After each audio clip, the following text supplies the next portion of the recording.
And now I'd like to introduce Kendall. Kendall is the Director of National Retail Sales for Rogers, Kendall Milne Bancroft, and she is going to introduce our amazing next presenter.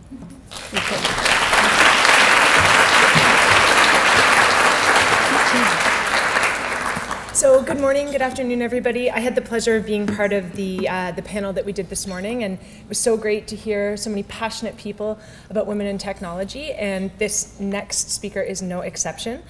So we've all told stories about meeting people before they were famous. You know, you knew Mike Myers before he made it. You saw Justin Trudeau when he was walking with his father before he became our premier. A few years from now, you are definitely going to be able to tell that story of Riya Karumanchi at the Women's Luncheon in IT. I saw her there first. That's what you'll be able to say. While she may only be 14, it's clear that the grade 9 student is going somewhere. Considering the young woman's passion for technology and entrepreneurship, her riveting presentation style, which we're about to see, it's no wonder that she recently received the One to Watch award at the business competition held by the Economic Club of Canada. Riya learned the fundamentals of coding, circuits, business, and entrepreneurship through the not-for-profit Zero to Startup program, and she is now involved with 2 startup ventures, one pushing the introduction of smart street lights in the city of Toronto, and the second, the creation of a smart cane that serves the mobility device for the visually impaired. Later in the program, we're going to hear from a Dragon's Den veteran that we'll be introduced to later, but I'm confident that you'll be impressed by Riya's presentation and might even want to get in on the ground floor. Certainly anyone in HR is probably going to want to slip her a business card after you hear what she has to say. That's a lot of pressure to put on somebody who's still 2 years away from being able to drive. But if you saw the presentation at the Digital Transformation Awards, you'd know that she's up for the task. So please give a warm round of applause for Riya.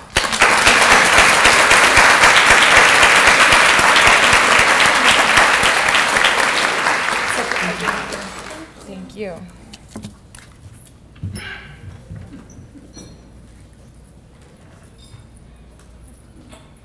So, hello everyone, my name is Riya and I'm a grade 9 student, and I'm excited to present to you my new innovation, the Smart Cane, a modern device for orientation and mobility for the blind and deafblind community.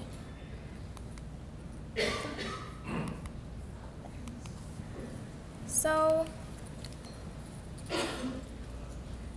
in Canada alone, there are over 458,000 people who suffer from visual impairments with or without hearing impairments. I've always wondered how the blind and deafblind community deal with the enormous challenges they face. So I want you to meet Rachel. Rachel, along with the rest of the visually impaired population, rely on the same age-old cane that was never updated to take advantage of new technologies. With this cane, it detects most obstacles on the ground. However, what happens if there's an obstacle above the ground hanging from knee to head level? The user is likely to bump into it and they can get severely injured. Rachel herself ran into the back of a parked truck and got a severe head injury. She's also dependent on others for directions when traveling on unfamiliar routes. I wanted to see how we could use advances in technology to come up with a solution to help Rachel and the rest of the visually impaired and deafblind population live more independently. So the school science fair presented an opportunity to do so. With a partner, I created a prototype of a smart cane. We won at our school fair and advanced to BASEF, the regional science fair, where we won multiple awards. So our initial solution was creating a smart shoe for the visually impaired. It would detect objects in front of the user and would vibrate to let them know when something obstructs their path. And it would also be integrated with a Maps app on their mobile phone to help direct them where to go, let's say left, right, or forward, using varying vibrations. However, with this approach, if the technology were to fail to work, we would be putting their lives at risk. So this led us to refine our idea and come up with our current solution. The technology would be incorporated into a cane itself. This would provide the same benefits as the previous approach, but would also address the dangers. So after that, I wanted to take the project further. I attended the Hacking Health Hamilton Hackathon. There, I formed a team of 8 of industry professionals, and we further improved the project. We later then pitched to a group of venture capitalists, and we won the People's Choice Award, and I received an internship at Medic, a software development lab focused on e-health solutions. I'm currently there for the summer trying to get the Smart Cane into the market. So, though we can communicate some information, some navigational information using vibrations, we're limited to the amount of information we can provide. So, to address this issue, we could incorporate Braille onto the handle of the cane itself. Currently, there's a company called DOT and the CNIB who are working on devices that include changeable Braille. Hopefully, we can work with them to introduce this feature onto our device. So some of our current features that I'm working on are an emergency button that can be added to the handle, so when users press it, it'll automatically transmit their location details, personal information, and medical history with emergency personnel. And there's also optional sharing of location details with family members, caregivers, or interveners.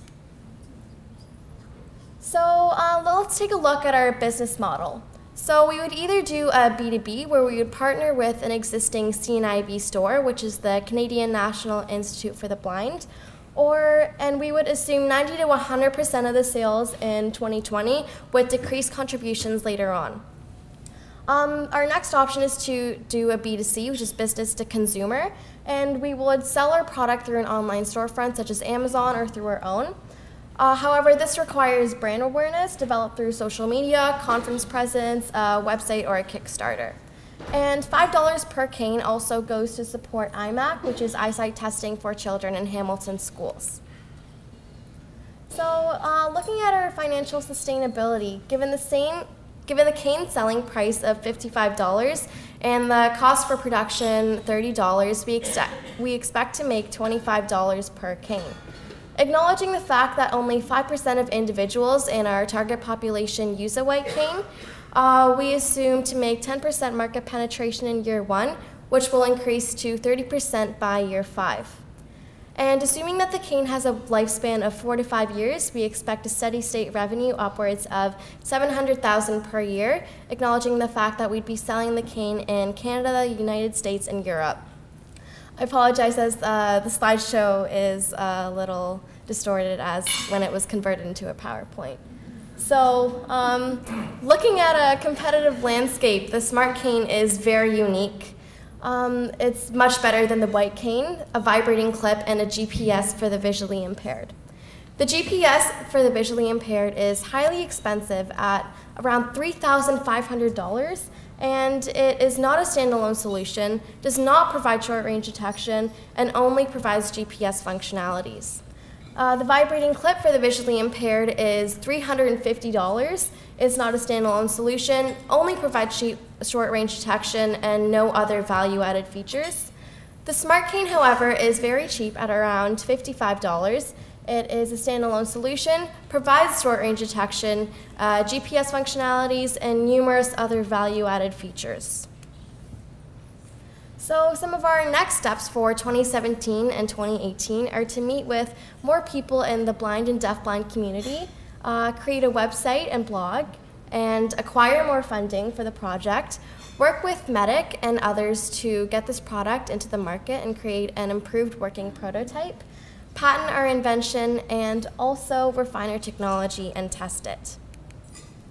So what we need are mentors and coaches in fields of technology, marketing, business, and entrepreneurship, and also funding for technology, a patent, a video about the product, and some business aspects.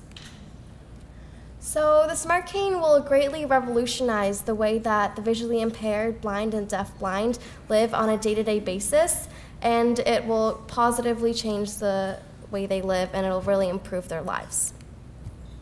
So I'd really like to thank my wonderful team from Hacking Health and Mr. Paul Brown, who provided me the internship at Medic, and also these other organizations for helping me get to where I am today.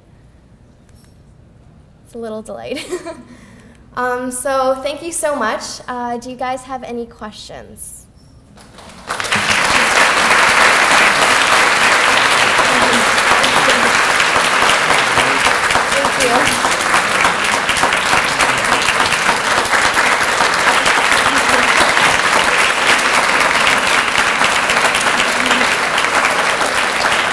you.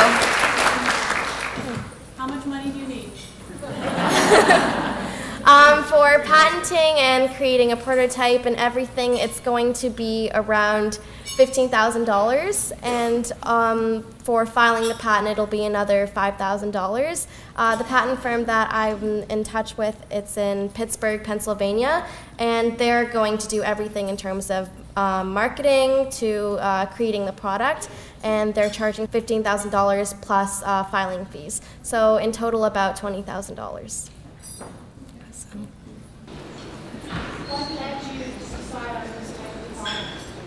I've always been interested in how the visually impaired and deafblind people live on a day-to-day basis, and my interest sort of sparked more when I was at home at my friend's house. Her grandma came and she was visually impaired, and I saw how she struggled to get around, and I also saw more people around the streets when, just like on my day-to-day life, how I really wanted to make their lives better. So at my school science fair, I went with that same friend, and we created a prototype of the Smart Cane, and it was more than just a science fair project to me, so I really wanted to take it forward and turn it into a company. So, does anybody else have any questions? Do you have any competitors, or do you know anyone who's technology? Yeah, so currently when I did the competitive landscape, there's the GPS for the visually impaired, regular vibrating clip, and currently there's a group of students at a university in India who are creating a prototype of a smart cane. However, it just provides short range detection, just like the vibrating clip. So currently our product is the only one like ours in the market, and I really look forward to working on it and bringing it to life. So here's a prototype of the Smart Cane. It looks a little bulkier, as the technology can definitely be shrunken. But so far what we have is it's incorporated with a GPS on mobile phones and provides short range detection. So if I were to put this in front of that, it would vibrate. I can just turn it on. And it's vibrating right now. So yeah, I'd love to show it to you guys after, but thank you so much. Wow.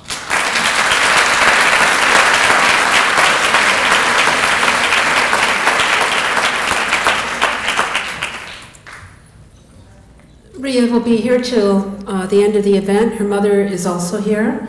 And in the workshop that we just finished this morning, there was one of the participants who said, you know, we talk a lot, we should be doing more. And this is our opportunity to do more.